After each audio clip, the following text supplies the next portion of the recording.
Hello, my Bill 5000 Nation. How's everyone doing today? Hopefully, everyone's having a great day. If not, I hope it gets better from here. All right, before we get into today's story, I want to wish a very happy birthday to someone. Anna, happy birthday, my dear. Hope you had a wonderful day. Hope you got everything you could possibly dream of. Hope you got to eat too much and all that good stuff. She's a very good friend of the channel, comes in on all the premieres when she's on time. When she's on time. All right, now let's go ahead and get into today's story. This one is by Coffeehouse Crimes. It is titled The Murderous Pilot Who Claimed 149 Lives, The Tragedy of Flight 9525. Alright, go ahead, turn the mics down low, put on something comfy, cuddle up with someone special. Let's get sad for all the wrong reasons, because that's how Coffeehouse Crimes does us. On March 24th, 2015, Germanwings Flight 9525 plummeted out of the sky before crashing into the mountainside of the French Alps, sadly killing all 150 on board. Although investigators initially assumed technical failure, the actual reason behind this disaster was in fact much more sinister. And as it turns out, the monstrous actions were all plotted and played out by no one other than the pilot himself. Good morning, good afternoon, or good evening, folks. My name is Adrian, and welcome back to I seen Murderous Pilot Who Claimed 149 Lives, but like he actually planned this shit out though? Oh, what? Why?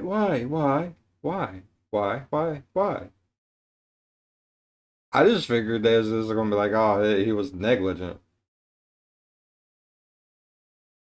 Not like that one Mr. Ballin I think we did where this man claimed 6 lives, destroyed 6 lives in like 6 seconds. I believe that was the title of it. Figure it's gonna be like some kind of negligence, not like he planned this shit. Oh, fuck a duck. another video by Coffeehouse Crime. Today we're looking at the case of Germanwings Flight 9525.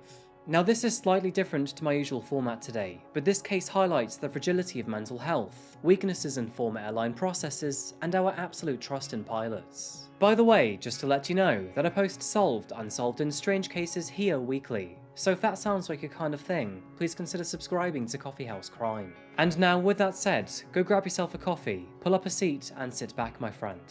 This is the case of Germanwings Flight 9525.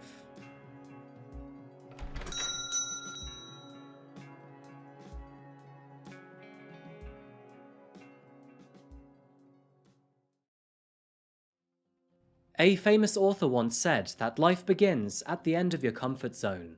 Now of course, this can be contextualized in various ways, but I like to think that Neil was talking about traveling. There is nothing more invigorating, wild, or fresh than broadening your horizons. And in fact, traveling to unfamiliar lands is considered to be one of humanity's greatest pleasures. We've been doing it for many millennia, searching with our feet to find our soul. And no matter where we start from, we always appreciate the contrast. Although this so-called hobby has been with us since the dawn of humanity, the ways in which we travel around the globe have become quicker, easier, and more sophisticated. Nowadays, our preferred mode of long-distance transport comes in the form of the aeroplane. Now, it's very easy to hop on a flight, take a seat, kick back, and not worry about our journey.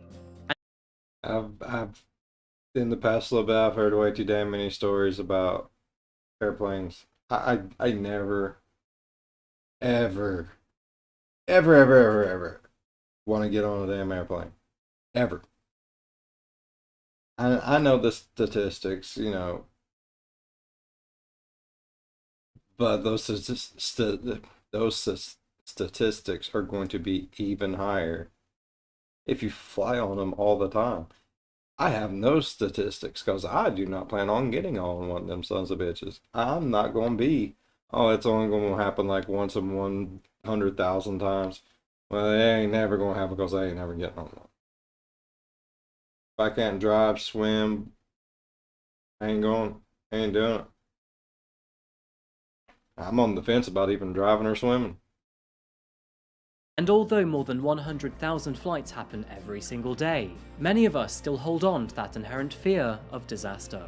It's daunting to think about this prospect, but technically, when flying in a tiny metal container about 38,000 feet in the air, your entire life is placed in the hands of the pilot at the front of the aircraft.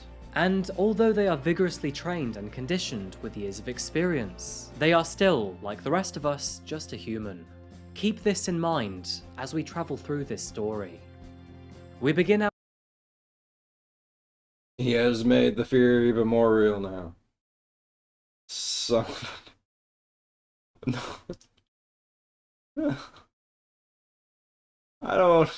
I'm not trusting no one with my life. Not in a little metal tube soaring through the air at thousands of miles an hour. Nope. Nope. our story today in the Bavarian state of Germany. Guten Morgen und willkommen in Deutschland, folks. It's here that we find Andreas and the Lubitz family. Born on the 18th of December 1987 in Neuburg an der Donau, Andreas was born to his mother Ursula and father Gunther. His mother was a piano teacher, while his father was a corporate board member. Zeroing in on the life of Andreas, but there's not much to report on his childhood. He grew up in a semi-urban area, was a typical child, and had no issues with mental health. He did, however, develop a passion for travelling at a very young age, and often travelled with his family, visiting faraway countries such as Thailand. Moving to Montabaur at the age of 6, Andreas attended Mons Toba Gymnasium. By 2007, he graduated with his Abitur, Germany's equivalent to a high school diploma. Andreas's lifelong dream was to become a pilot, and at the age of 14, he joined the local LSE Westerwald Gliding Club, obtaining his gliding license just 2 years later. However, this wasn't enough to quench his thirst for the sky. Moving to Bremen to start training at the Lufthansa Air Traffic School, Andreas worked hard. And in the winter of 2013, after training in Arizona for several months, he finally obtained his pilot's license. Now, becoming a full-fledged commercial airline pilot is a huge task in its own right. It takes years of study and thousands of dollars, and you have a long way to go even after receiving your license. In fact, many airlines actually ask their pilots to become flight attendants for several months to gain holistic experience, and for Andreas, this was no different. After several months of work as a flight attendant, he gained experience as a co-pilot, gaining 630 hours of work experience in the Airbus A320. Now, interesting side note, but Airbus is actually where I started my own engineering career, and that experience was in the A320 family. First built in 1984, over 10,000 Airbus A320s have been made to this day.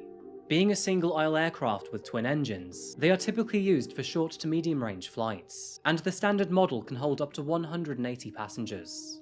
Although pilots can obtain training and fly multiple commercial aircraft models, it's normal for them to settle into one specific type. And for Andreas, that was the Airbus A320. Andreas had a very stable lifestyle. He was in a long-term relationship, lived in a comfortable apartment. I did not know that about pilots. I imagine it would probably be easier to stick with one type of plane. That way you don't have to learn like all the different instruments for all of them and stuff. But I imagine learning all the different instruments for all of them is where the cha-ching lies. You know what I mean? I don't want to learn it all. I want to learn to fly it. No, I don't want to learn to fly shit. I'm just saying if I did, I'd want to learn all of them. I don't. I have no interest in ever getting into an airplane for any reason whatsoever. In Dusseldorf and was a keen runner. Now, as far as adult life goes, he was doing pretty well. But this is where the cracks in Andreas's facade start to appear. Before going any further, it's important to highlight that depression, anxiety, and any other mental health condition can happen to anyone. At the end of the day, it doesn't matter who you are, as we are all susceptible to it. But unknown to most in his life, and back in January of 2009, Andreas developed a severe depression combined with insomnia, which caused him to interrupt his time in pilot school. After thinking of taking his own life, and feeling the urge to jump off a cliff, he started to see a psychiatrist. The psychiatrist concluded that Andreas was put under too much pressure from his dad while growing up, and that this pressure forced him into a high-stress position. He was ultimately diagnosed with depression and anxiety. But neighbors and family friends described his parents as loving, understanding, and caring, especially after his diagnosis. In rather traditional fashion, Andreas kept a diary, and in this diary he wrote about how senseless life was and how he wanted to die. January 2009. I want to get well again. Dear Lord in heaven, the past few weeks and months have certainly been the worst and most difficult of my life. Please help me. Give me the strength needed to banish these evil thoughts. To run. That is not someone I want to put my life in their hands for any reason. Bro don't even really know. I don't trust him with his life.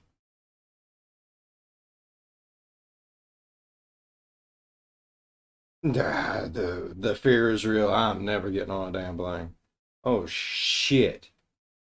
Don't they have like serious mental checks like all the time for pilots? I don't know why I was about to say police. I imagine they need it too. But don't pilots have like serious extended like psychiatric psychiatric um I'm not getting on a plane. Oh shit. Simultaneously with cognitive behavioral I don't want to drive a bus. I don't want to be in a taxi. I don't want to be in an Uber. I don't want to be in a Lyft. I don't want to be in shit. Yeah, I'm getting to the point I don't trust my own damn vehicle. therapy and relaxation techniques, Andreas was prescribed mirtazapine to tackle his depression. One of the possible side effects of this is, ironically, an increase in suicidal thoughts and tendencies. In parallel to this, he was also prescribed zopiclone to treat his insomnia. By the early summer months of 2009, Andreas's mental health had significantly. What? Why would they give him that? He already wants to end it all. Don't give him something that's going. Don't push him cause he's close to the edge. He just might lose his head. What the?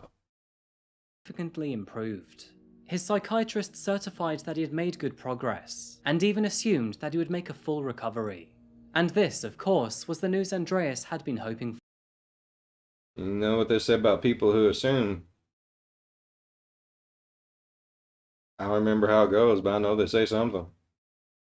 Basically, you should never assume shit. With his flight training put on hold since January, he could now finally re-enter pilot school. And in 2009, after being examined by an expert physician working for Lufthansa, he was finally given the all clear. To add to this initial approval, Andreas received another 2 declarations of approval to continue his professional training. He was officially allowed to have his license back and continue training with Lufthansa, albeit with a special permit highlighting his depression.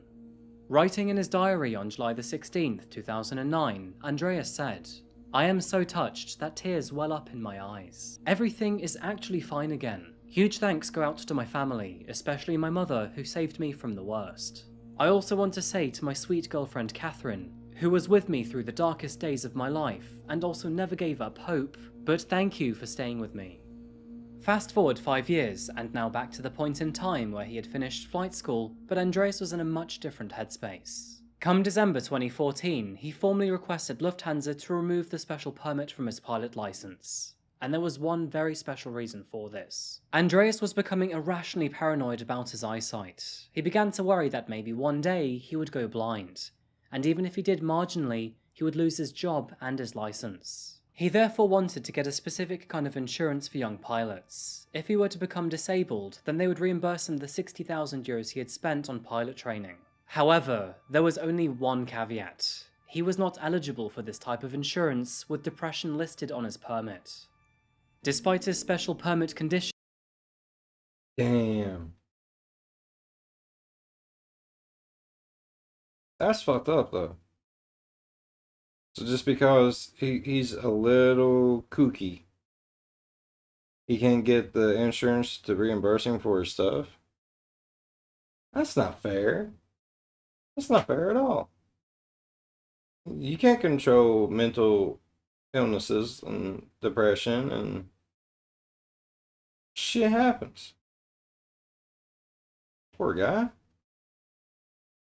Oh, I feel bad for him. being removed, Andreas' mental health was beginning to tank once again. His depression was on its way back, and this time he felt unable to open up about it to his employer. Doing so could risk his job, and that was the last thing he wanted to have. Doubling down on his deceit, Andreas then contacted his initial psychiatrist to ask for a letter confirming he has fully recovered from his mental relapse. And concerningly, he was given this letter with no further questions asked. By the early months of 2015, Andreas had sank to a newfound low. He began to feel burnout from his job, couldn't sleep anymore, and his paranoid behavior related to his eyes had worsened. He began to notice little black dots in front of his eyes, known as eye floaters. And despite this being a prevalent thing with no cause for concern, Andreas believed that he was developing a visual defect, and ultimately grew terrified of becoming blind. He was prescribed Zopiclone, a drug used to treat insomnia, but despite this, he still could not sleep properly. He then started visiting several doctors, some of whom he confided in, to admit his previous thoughts on taking his own life. To add to the Zopiclone, Andreas was also prescribed Mirtazapine, another drug used to treat depression. And a second doctor, who was unaware of this prescription, prescribed Andreas another antidepressant known as citalopram. It is speculated that Andreas visited a total of more than 40 different doctors in this time frame, but due to the confidentiality laws around medical visits, Andreas's frantic actions remained unnoticed on the Man, over here, that's classified as doctor shopping. You can get some time for that shit. What the fuck?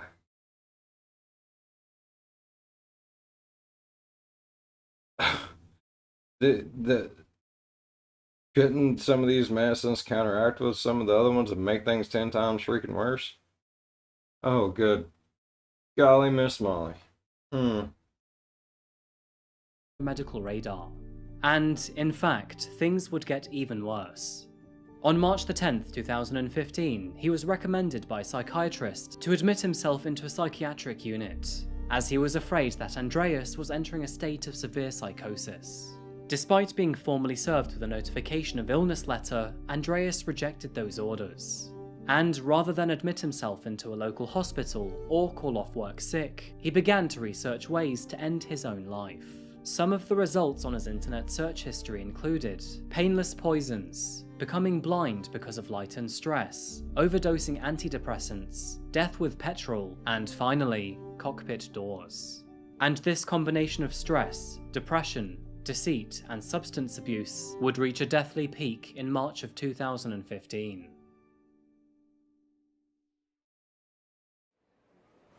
La zona blanca es únicamente para el inmediato abordaje y desembarque de pasajeros, no para estacionarse. March 24th, 2015. Welcome to Barcelona. It's 9:30 AM and Germanwings Flight 9525 is preparing for takeoff. Looking after their passengers today, 4 crew members accompany their main captain, Patrick Sodenheimer, and co-pilot Andreas Lubitz. With Andreas being 27 years old, Patrick was 7 years his senior, married and with 2 children. And together, Andreas and Patrick worked to prepare their cockpit. Taking off at 1 minute past 10 AM, Captain Patrick Sodenheimer apologised for the slight delay. With clear skies and marginal wind, the Airbus A320 was likely to make some of that time back, taking a total journey time of around 2 hours and 20 minutes. By 10:27 AM, Flight 9525 had reached its peak altitude of 38,000 feet, and the flight so far has been entirely normal. At 10:30, Patrick told Andreas he needed to use the restroom. Andreas accepted his request and said to Patrick, "You can go now." Patrick replied, "You are now in full control of this plane," to which Andreas responded with, "I hope so, we'll see." Following standard protocol, but after Patrick had left the cabin, Andreas locked the door, therefore preventing anyone else from entering the cabin. But tragically, Andreas had disastrous intentions on his mind. Not even 1 minute later, he changed the flight's autopilot altitude from 38,000 feet to just 100 feet. The aircraft immediately began to descend, and with the speed changed and increased to 560 km per hour, it began to sink even faster. Meanwhile, and back on land, air traffic control noticed the abnormal change in location and altitude. They requested the pilot to return to 38,000 feet, but Andreas didn't respond. By now, Captain Sodenheimer had become very aware of the rapid feeling of descent. He banged on the door asking for Andreas to open up, but again, he did not answer. In just 4 minutes, the aircraft had plummeted more than 14,000 feet. Air traffic control desperately tried to contact Andreas, while the cabin crew frantically banged on the door. With evident changes to cabin security since 9/11. Oh, good God.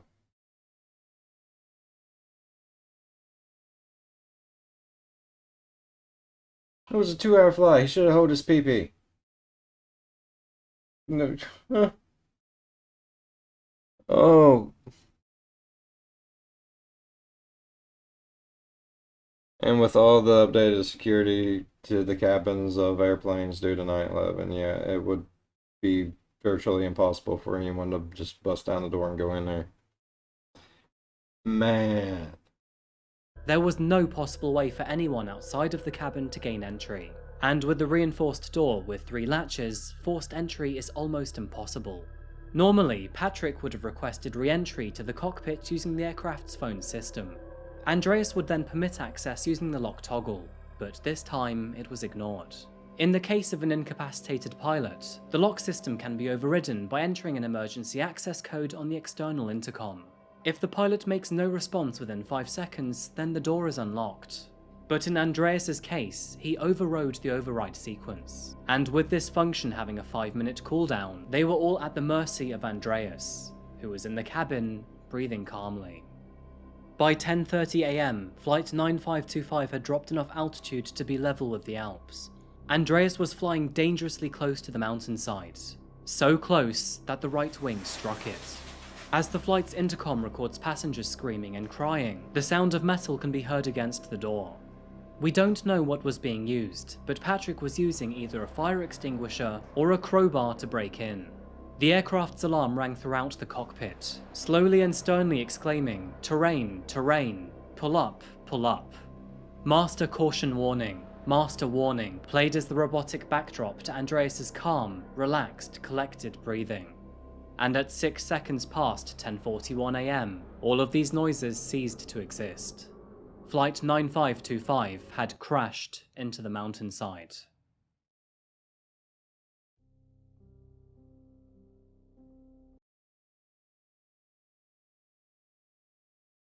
Damn. I feel bad for everyone and everything. Like, I feel bad for the dude that crashed him because someone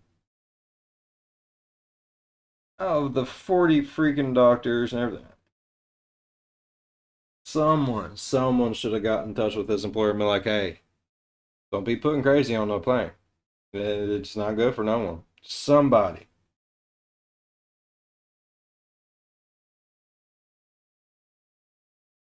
And all the innocent people that just wanted to get home or go see family or whatever reason they was on that plane just got stuck in a whirlwind of this man's shit that was going on in his head, and that's awful. Something should have been done, like something somehow, some way. I don't know what could have been done, but something. Okay, my brain can't handle this kind of shit. Oh God. Crashing nose first into the massive de Trois Vichy near Pras-Haute-Brion, Flight 9525 was travelling at around 430 miles per hour. The aircraft and everyone on board were ripped into thousands of fragments in a mere fraction of a second. Debris was scattered across a quarter-mile in both directions, with the largest items found being only as big as a couple of car doors. The local fire department, civil protection, rescue services, and police were all dispatched immediately, but the crash site was almost impossible to reach due to its terrain. With the walk taking more than 3 hours, most personnel had to fly in by helicopter. It was immediately apparent that there were no survivors, and so the emergency rescue was called off. Salvage and repatriation began. A very grisly task lay ahead for all services involved,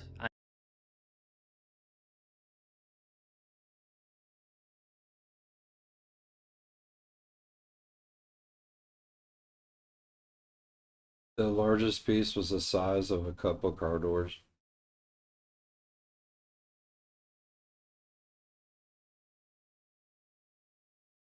Only thing I can hope is that death was instantaneous for everyone on board. My best hope would have been everyone lived, but they didn't. So only thing we can possibly hope for is that it happened so fast. None of them felt the pain. It was bad enough they was probably all scared out of their freaking minds.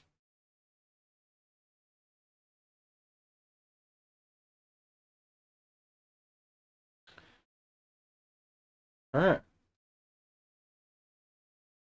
let's continue on. And nothing about this task was easy. For family and friends waiting at home, nothing but shock and despair awaited. Human remains were brought into nearby tents to be stored and identified through DNA analysis. Aircraft pieces were also collected, and authorities were determined to find the plane's black box. On March the 26th, 2 days after Flight 9525 crashed, Lufthansa's CEO, Carsten Spohr, addressed a room full of cameras and families. The black box had been salvaged and analysed, and information on what exactly happened finally came to the public eye. In this conference, Carsten said, "We are saddened and in total disbelief that we have to announce that the aircraft was crashed on purpose by the co-pilot Andreas Lubitz. It is always important for us to select and choose our pilots and other employees wisely. Not even in our worst nightmares could we have imagined that such a tragedy would happen in our very own company." The flight's black box provided resounding proof that Andreas had decided to take his own life and 149 others in the process. After travelling to Andreas's home in search of leads, authorities found his notification of illness, his diary entries, and his online search history. Although it's clear how dangerous his mind had become, there was no sign of a farewell letter or sign of intent, only that he was gravely suicidal and had a lot going on upstairs. Toxicology reports concluded he had citalopram, mirtazapine, and zopiclone in his system. However, the exact dosages could not be measured or guessed. In light of such a tragedy, Lufthansa immediately compensated €50,000 per fatality, with a further €25,000 in subsequent months. More than €7.5 million have been paid out since the beginning. And although some families have since complained about the handling of this case, Lufthansa has remained silent ever since. Lufthansa also made some rather cold statements back in the earlier days. One spokesperson for the airline justified their low compensation with, quote, "The passengers didn't notice anything and were not in agony, and although the plane was sinking, flight service was still taking place." Now, such a statement was seen as incredibly insensitive. Are you fucking serious? I don't give a shit.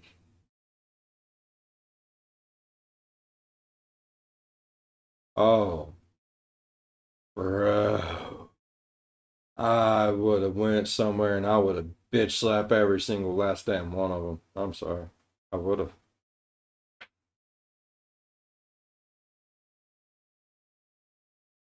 Here's you a little bit of money. Don't worry. Even though everyone was, crashing to their doom, we was still handing out peanuts and Cracker Jacks.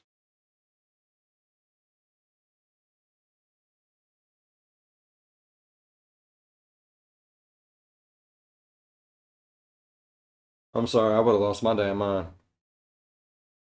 As soon as I heard that, let a motherfucker tell me that to my face. They would not have a freaking face left. It would be beaten off of whatever was closest to me. If there was nothing to me, I would beat their face off of my own face. You are not going to sit there and tell me, for one, no amount of money is going to bring back that family member, that loved one, period. No. But you're going to throw a little bit of money at me and then be like, hey, that's all you're going to get because, the flight services was still going on. They ain't like they was scared and they died instantly. Man, fuck you, bud. Oh. No, no, no, no. Oops.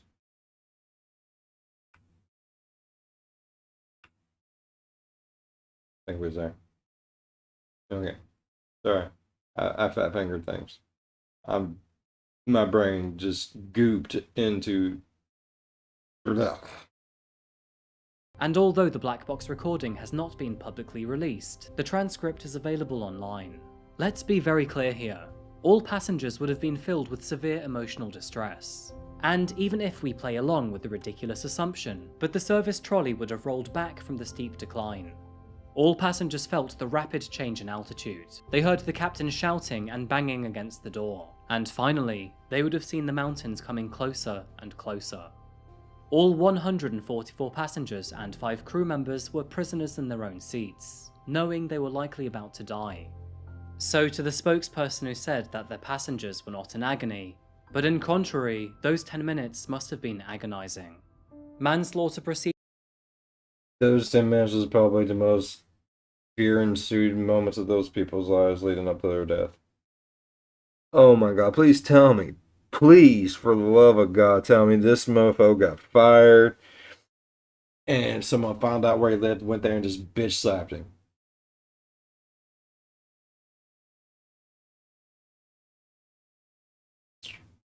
I want to find out where they live and bitch slap them. I'm sorry, I do.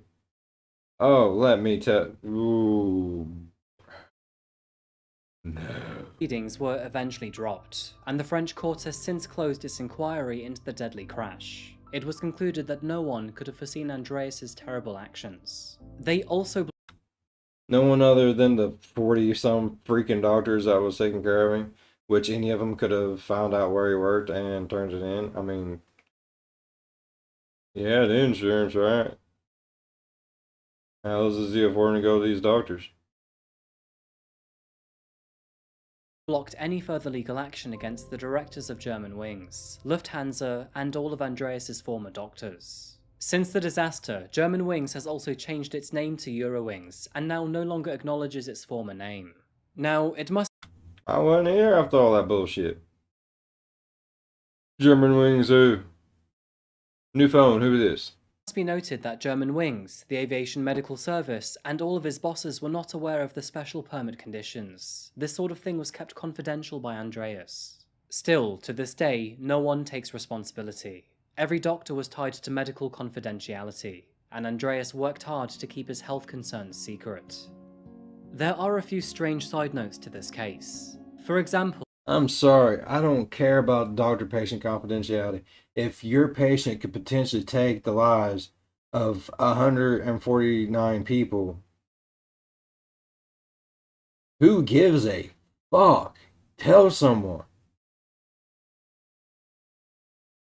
Sweet baby Jesus. I mean, I know that's technically not how life goes. Bill, you're stupid, because that's not how life is. I know, but damn. Makes me feel a little bit better to bitch about it.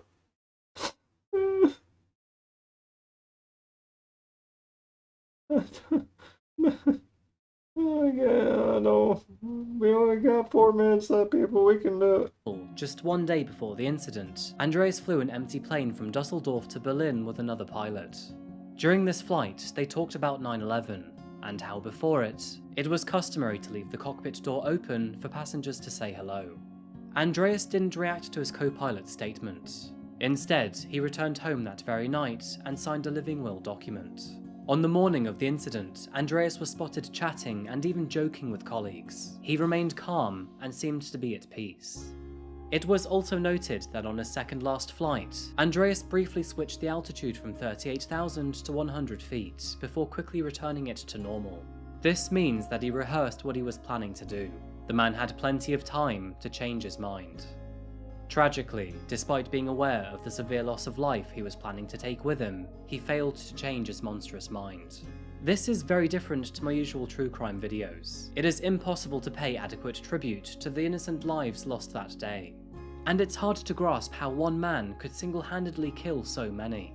149 lives lost spread across 21 countries. 46 women, 80 men, 16 teenagers, and 2 infants. Included in the casualties were 16 exchange students. Out of a class of 40, only 16 spots were available. They were supposed to be the lucky ones on this trip. An opera singer who died was supposed to fly with his wife on this flight. Instead, she took an earlier one, leaving him on flight 9525. And sadly, her last words to him were, "You can manage, you won't die without me." A pregnant woman was included on this flight, and behind her was a couple who had married a few days prior. A few days after the crash, a vigil was held in Seine-les Alpes. While here, families let out 149 balloons into the air, one for each victim. And on the anniversary of this tragedy, families of the victims meet up in Le Vernet and hike to the crash site. After this incident, the European Commission published a report containing several recommendations designed to help increase flight safety.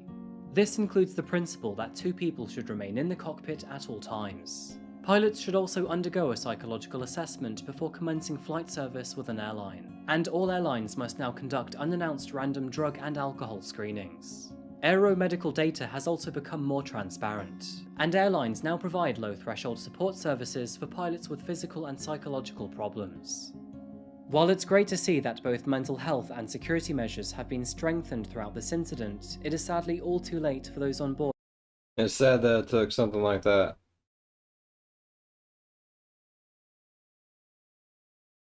I should have been there like day one, bro. Not, oh, okay. Cuckoo for Cocoa Post killed 149 people in his suicide, so we might want to do something about that now. That's,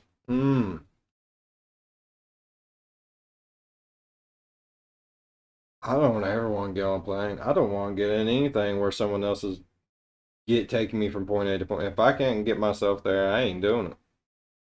Fuck that. Flight 9525. It feels like I say this a lot, but hindsight is 2020. It's a lot easier to analyze and evaluate after the fact, but looking back, there were some glaring red flags to the process.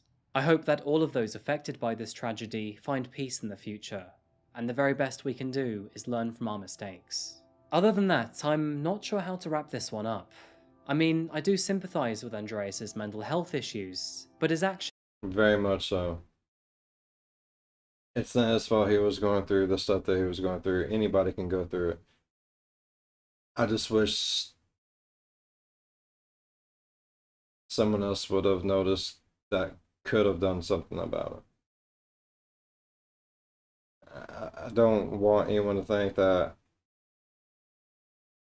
I think the man's a monster in any way, shape, or form. What he did was very wrong to the fullest extent. He took so many lives with him, but he should have never been put in a position to where he could have done that.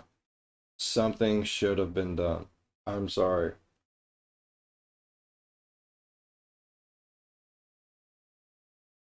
have firmly made him a disgraceful, selfish monster. Thank you so much, folks, for watching another video today by That was a little harsh. Coffeehouse Crime. I really do appreciate your time. A huge thank you to Yana.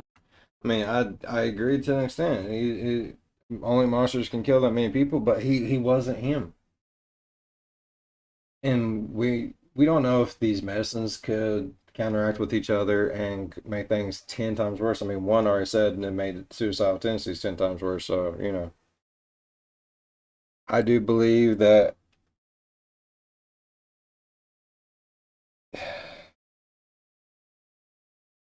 more could have been done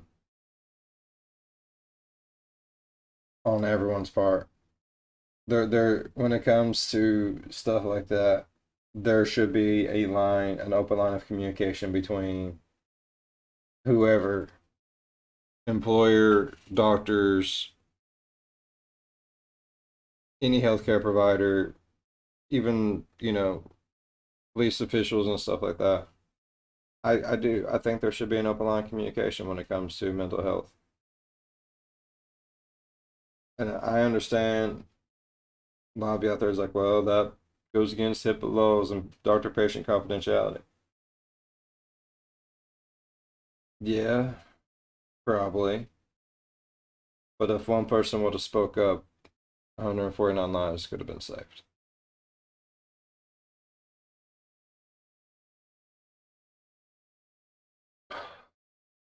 All right.